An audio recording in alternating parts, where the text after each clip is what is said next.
இடஒதுக்கீடு அதாவது ரிசர்வேஷன் பத்தி நம்மளுடைய இளைஞர்கள் மத்தியில ஒரு தவறான புரிதல் இருக்கு. இடஒதுக்கீடு எதுக்காக வந்துச்சு, அது எதுக்காக இப்ப இருக்குன்ற அடிப்படையான விஷயங்கள் கூட நம்மளுடைய இளைஞர்களுக்கு பெருசா தெரியல. இந்த வீடியோல நம்ம இடஒதுக்கீடு பத்தி தான் சில விஷயங்களை நம்ம தெளிவா பார்க்க போறோம். வாங்க என்னன்னு பார்க்கலாம். அதுதான் சொல்லலாம், ரிசர்வேஷன் இருக்கலாம், பட் அது எப்படின்னா கேஸ்ட் பேஸ் பண்ணி இருக்க வேணாம் சொல்ல. ஏன்னா அவங்க SC/STங்கிறத மட்டும் மென்ஷன் பண்ணி வராங்க. ஸோ அதுதான் பிசியில் இருக்கிறவங்களுக்கும் சில இது தேவைப்படும். ஸோ அவங்களால இவங்க ஃபுல்லாக வந்துட்டாங்கன்னா எத்தனை ஒரு 59.5% இருக்காங்கன்னு நினைக்கிறேன் SC/ST. அந்த டோட்டலாக 100ல் அவங்களுக்கு அவ்வளோ பர்சன்டேஜ் கொடுக்குறாங்களா எனக்கு தெரில, எக்ஸாக்டாக தெரில, எனக்கு ஒரு பர்சன்டேஜ் வைஸ் கொடுக்குறாங்க. ஸோ அதில் இவங்களே ஃபில் பண்ணதுக்கப்புறம் சில பேரால் இதை அச்சீவ் பண்ண முடியாதுல்ல. இந்த தம்பி ரிசர்வேஷன் பற்றி என்ன சொல்கிறாருன்னு பார்த்தீங்கன்னா, SC/STல இருக்கிறவங்களுக்கு கிட்டத்தட்ட 59.5% ரிசர்வேஷன் ஒதுக்கப்பட்டிருக்குன்ற மாதிரி அவர் பேசுறாரு. எங்க இருந்து அந்த டேட்டாவை எடுத்தாருன்னு சத்தியமா தெரியல. இந்த மாதிரி ரிசர்வேஷனை பத்தி தவறா புரிஞ்சுக்கிட்டு இருக்காங்க.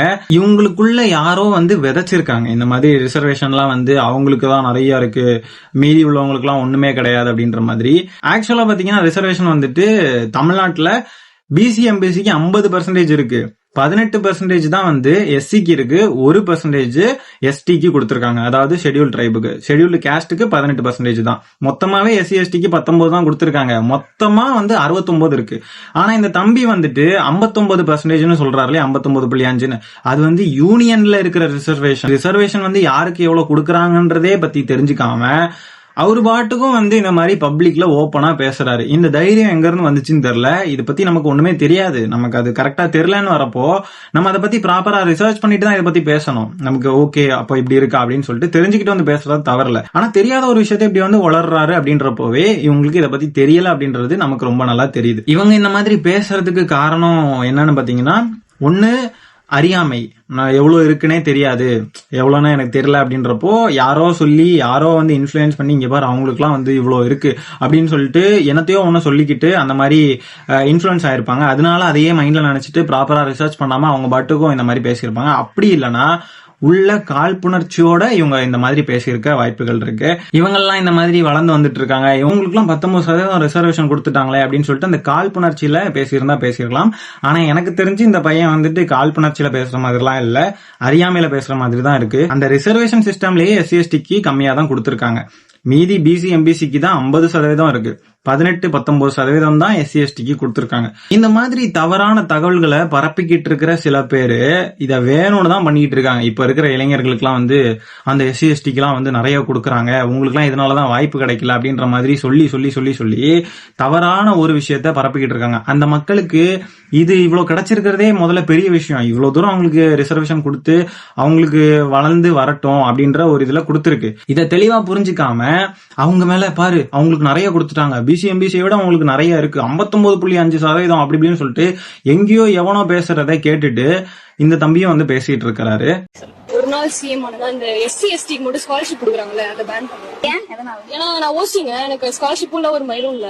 அப்போ யார் ஹையஸ்ட்ல இருந்தாங்களோ அவங்க இப்ப லோவா இருக்காங்க, இப்ப அப்ப லோஸ்ல இருக்காங்க, இப்ப ஹையா இருக்காங்க. சோ ஸ்காலர்ஷிப்ன்றது ஒரு ஹெல்ப் மாதிரி தானே, அது எல்லாருக்குமே யார் யாரு என்னன்னு பாத்து பண்ணலாம்ல. நான் சொன்ன மாதிரி தான் சொல்றாங்க அவங்களும் கரெக்டா.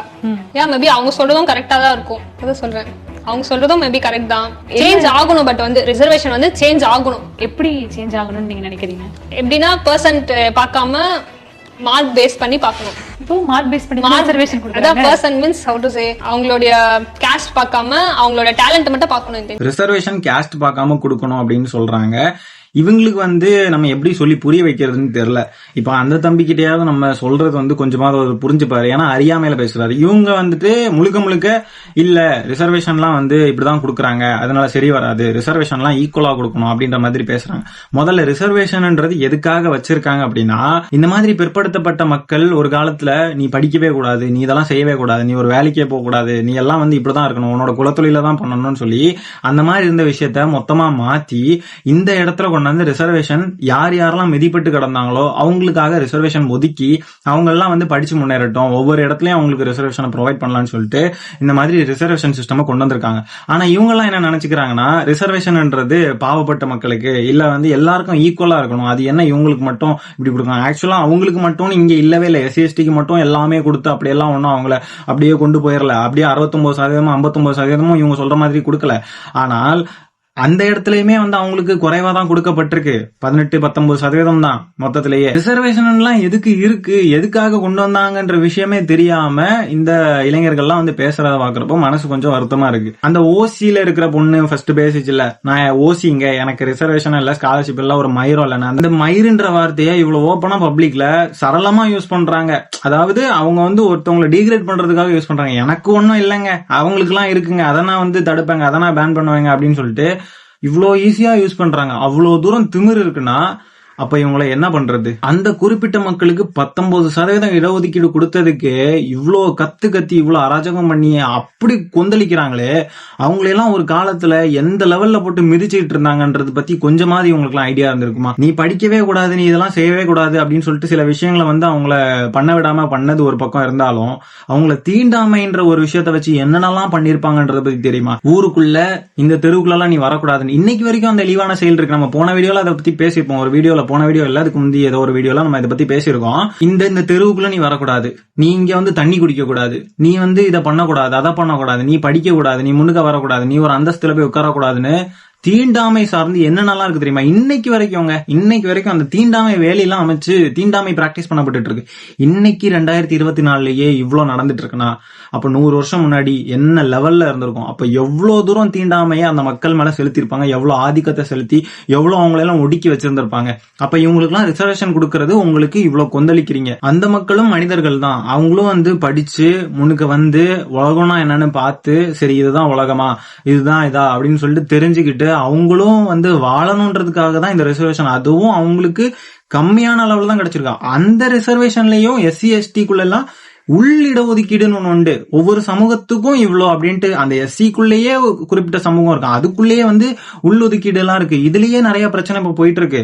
அப்படி இருக்கப்ப இது எதுவுமே தெரியாது இவங்களுக்கு எல்லாம். என்ன நடக்குது, இதுக்கு என்ன காரணம் அப்படின்றதெல்லாம் சுத்தமா தெரிஞ்சுக்காம இப்படி வந்து வன்மத்தை கக்கிக்கிட்டு இருக்காங்க இவங்க எல்லாம். இந்த தலைமுறையிலையும் இப்படி ஒரு வகையான ஜாதி வரி, இது ஒரு வகையான ஜாதி வரி தான். அந்த மக்கள் ரிசர்வேஷன் அவங்களுக்கு கொடுத்து அவங்க கொஞ்சமாவது உள்வாங்கிட்டு அவங்க வந்து ஒரு நல்ல இடத்துக்கு வரட்டும்னு சொல்லி கொண்டு வந்திருக்கிற இந்த சிஸ்டத்தை இப்படி வன்மத்தோட டீல் பண்றாங்க அப்படின்னா இதெல்லாம் ஒரு வகையான ஜாதி வரி தான். அந்த 3% ஆட்கள் என்னைக்காவது போராடி இருக்காங்களா? அவங்க ரத்தத்தை செஞ்சிருக்காங்களா? எங்களுக்கு எதுக்கு 3% தான் கொடுத்தீங்க அப்படின்னு? ஏன்னா அவங்க எல்லாம் ஏற்கனவே மேல உள்ள எல்லா இடத்தையும் பிடிச்சிட்டாங்க. கோர்ட்ல வக்கீல் அது இதுன்னு எல்லா இடத்தையும் பிடிச்சிட்டாங்க. அதனால அவங்களுக்கு பிரச்சனை இல்லை, அவங்க எல்லாம் போராட மாட்டாங்க. ஏன்னா அவங்களுக்கு ஏற்கனவே எல்லாமே இருக்கு. ஆனா இந்த 18% 19% இருக்கிற SC/ST மக்கள்லாம் வந்து இன்னைக்கும் போராடிட்டு இருக்காங்க. இன்னைக்கும் அதுக்காக பேசுற தலைவர்கள் பேசி பேசி பேசி பேசி அவ்வளவு கஷ்டப்பட்டு தான் இந்த இடத்துக்கே கொண்டு வந்து நிறுத்தி இருக்கு. அதிகமா ரிசர்வேஷன்ஸ் கொடுக்கிற இடத்துல Tamil Nadu one of the top ஸ்டேட்ல இருக்கு. இதுல சில அறிவாளிகள் எப்படின்னு பாத்தீங்கன்னா, பொருளாதார அடிப்படையில இடஒதுக்கீடு கொடுக்கணுங்க அப்படிம்பாங்க.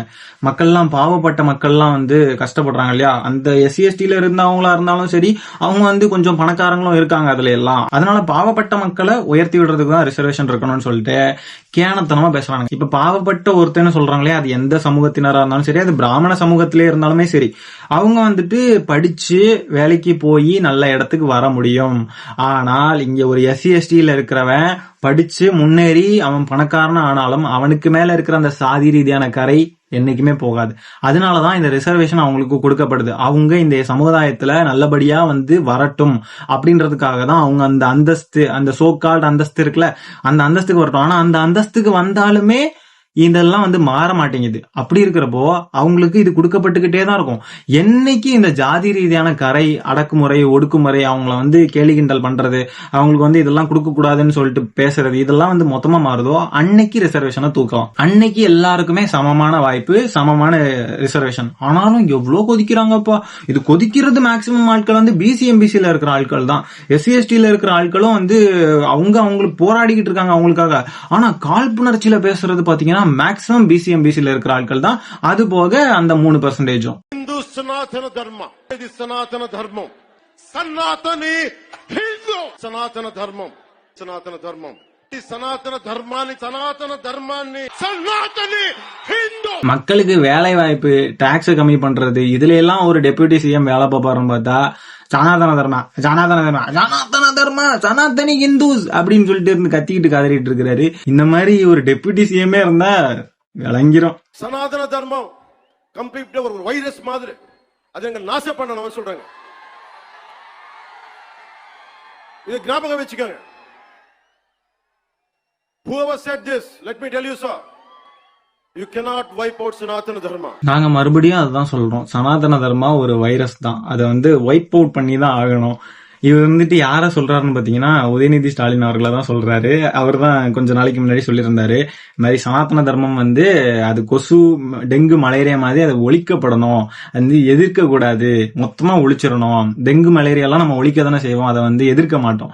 அந்த மாதிரி சொன்னதுக்கு ஏகப்பட்ட பிரச்சனைகள் கிளம்பிச்சு. ஒரு சாமியார் வந்துட்டு என்ன சொன்னாரு, 10 கோடி ரூபாய் கொடுக்குறேன் உதயநிதி ஸ்டாலின் தலையை வெட்டுறவனுக்கு அப்படின்னு சொல்லிட்டுலாம் அது பெரிய பிரச்சனையாச்சு அந்த நேரத்துல. அதை இப்போ மேற்கோள் காட்டி பவன் கல்யாண் இந்த கிளவுன் வந்துட்டு பேசிக்கிட்டு இருக்கு. கலவரத்தை தூண்டாம இருக்கவே மாட்டானுங்க. எப்படியாவது எதையாவது எவனையாவது மிரட்டணும். ஏற்கனவே வந்து கார்த்தியை மிரட்டியாச்சு. இப்ப வந்து உதயநிதி ஸ்டாலின் பக்கம் ஹைஃபை மக்கள்லாம் வந்து பெரிய ஆட்களை எதிர்க்கிறது. இந்த மாதிரி அல்ல செல்லு சில்லறைகள்லாம் வந்து கோபி சுதாகர் மாதிரி பட்ட அவங்களால யாரை எதிர்க்க முடியுமோ அவங்கள எதிர்க்கிறது. ஆக மொத்தம் எப்படியாவது ஒரு கலவரத்தை தூண்டணும், ஏதாவது ஒரு பிரச்சனையை பண்ணணும், ஏதாவது ஒன்னும் சொல்லிக்கிட்டே இருக்கணும், அடி வாங்கிட்டு ஓடணும் மொத்தத்துல அப்படின்ற வேலையை தான் திரும்ப திரும்ப பண்ணிக்கிட்டே இருக்கானுங்க. இப்படி மதவெறி பிடிச்ச ஒருத்தவங்க டெப்யூட்டி சிஎம்மா உட்கார்ந்துட்டு இருக்காங்க. ஒரு குறிப்பிட்ட சனாதன தர்மம், இந்து மக்கள்னு கூட இல்ல, சனாதன தர்மம் அப்படின்னு பிடிச்சு வச்சுட்டு உட்கார்ந்துட்டு இருக்காரு. இதெல்லாம் எப்படின்னே புரியலங்க. இந்த மாதிரிலாம் நம்ம ஊர்ல இல்ல. ரொம்ப நல்ல வேலை நமக்கெல்லாம் இந்த மாதிரி இல்லன்றதை நினைச்சு பாக்குறப்போ ரொம்ப சந்தோஷமா இருக்கு. இந்த வீடியோ நான் இதோட எண்ட் பண்ணிக்கிறேன் மக்களே. இந்த வீடியோல நான் பேசியிருக்கிற விஷயங்களை பத்தி உங்களுடைய கருத்துக்கள் என்னன்றதை கமெண்ட்ல பதிவு பண்ணுங்க. மீண்டும் அடுத்த வீடியோல சீக்கிரமா உங்களை சந்திக்கிறேன். அது வரைக்கும் டாடா பை, டேக் கேர்.